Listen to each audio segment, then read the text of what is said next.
Good morning, good afternoon, good evening, wherever you are listening to this in the world.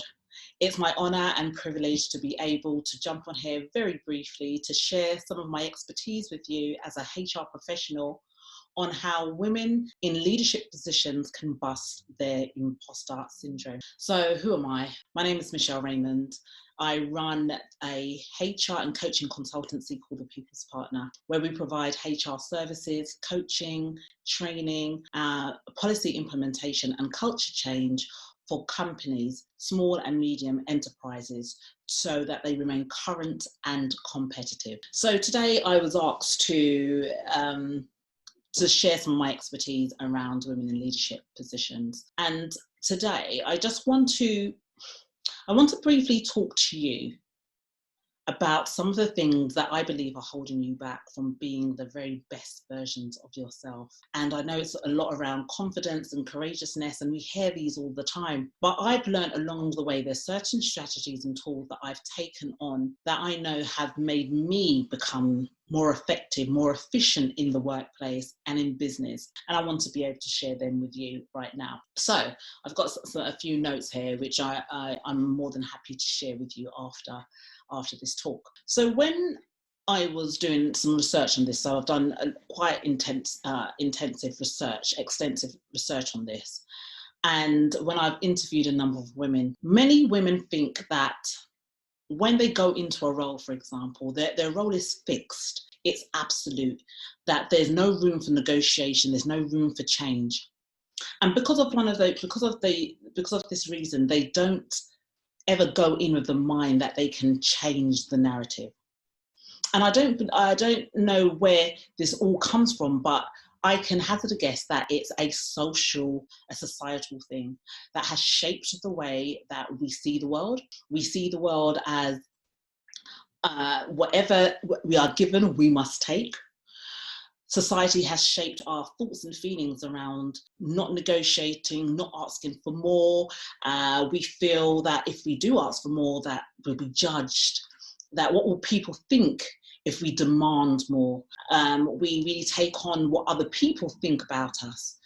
We also feel that when we have arrived at a certain position, we feel, but I still suffer a little bit from lack of confidence. I still suffer from not knowing everything in my expertise and in my experience. And all of these things shape our thought processes. And then we feel like, I shouldn't be charging this much.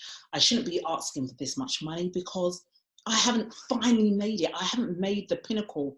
I haven't got to the pinnacle area of my career. So all of these things hold us back.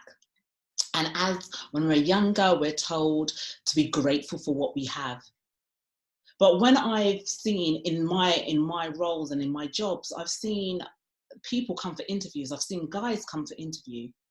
And even though they don't meet 100% of the criteria, they still come to the interview and they demand more. So a role might be advertised for 50,000 and they want 70,000. And in the same breath, we have women that come for the interview. They haven't met 100% of the criteria, but they're so quick to share with the interviewers and the HR professionals in the room that they may not be able to do A, B, and C, but they can do others.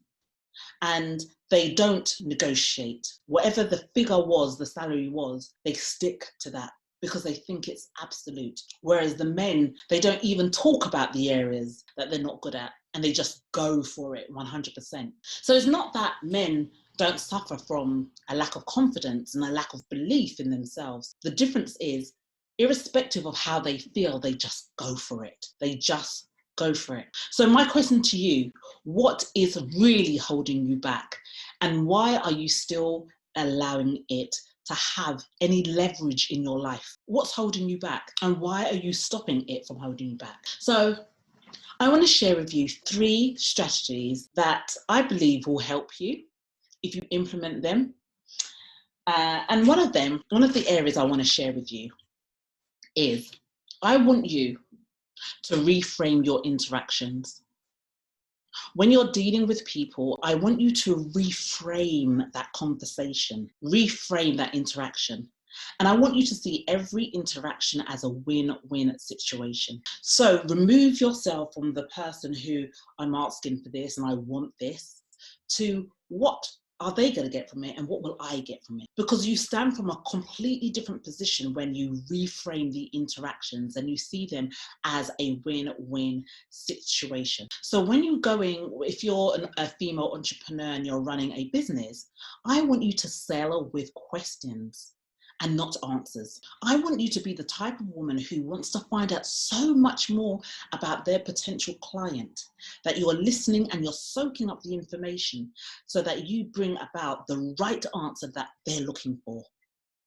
When you position yourself as somebody who is inquisitive, somebody who is intrigued and interested to find out more from that other person, you position yourself as somebody who is there to win, and you want them to win as well, because it removes yourself from the situation where, oh my God, I have to ask, and I don't know what they're going to say, what the people think, and I'm scared of rejection. You don't think like that anymore when you reposition those interactions. So that's one of the things I want you to do. Always list all their wins if somebody works with you, and you present those wins to them, and then you negotiate so that they win and that you win as well. So the second area that I want us women to do more of, I want us to detach our emotions. When I understand, when we build a product, when we build a service, we're so emotionally invested in it, and it's our baby. So when somebody rejects us, it's like a knife stabbing to the heart. But once you detach yourself from the process, from the selling, you don't undersell, you don't oversell. You're just there you're almost there as a conduit to sell a service that you know is going to bring about a change, a transformation in their lives. You sell better. And you don't feel guilty, you don't feel bad if they don't buy your product or your services, because you've detached your emotions. You're just there as the conduit for change. You're just there. I have to sell this product. You don't look at the product being yours. You see this product as something that they need. Statistics show that women who have to sell a product on behalf of somebody else sells it better than when they're selling products that belong to themselves. So why is that? It's because you're detached from the process. You're detached from the product and the service. So when you detach yourself, you don't need to feel like an imposter. You don't need to feel like I shouldn't be here. You don't need that confidence, because you're seeing it as a product that's going to serve your market, and it doesn't belong to you. It doesn't belong to you. So move away from the product and move more into the minds of the clients that you're working with. That's what I want you to do. And also, the more you ask, the more you get. So the more questions so I always have a list of questions to ask people when I'm speaking to them, because the more I ask, the more I get, and the more I can tweak my offer and tweak my services that it matches their immediate need as well as the need that they might, their long-going need. It meets their needs right now. And the third thing I want us ladies to do, and I'm saying us because I include myself in this all the time, I want you to ask for more. I want you to be unafraid.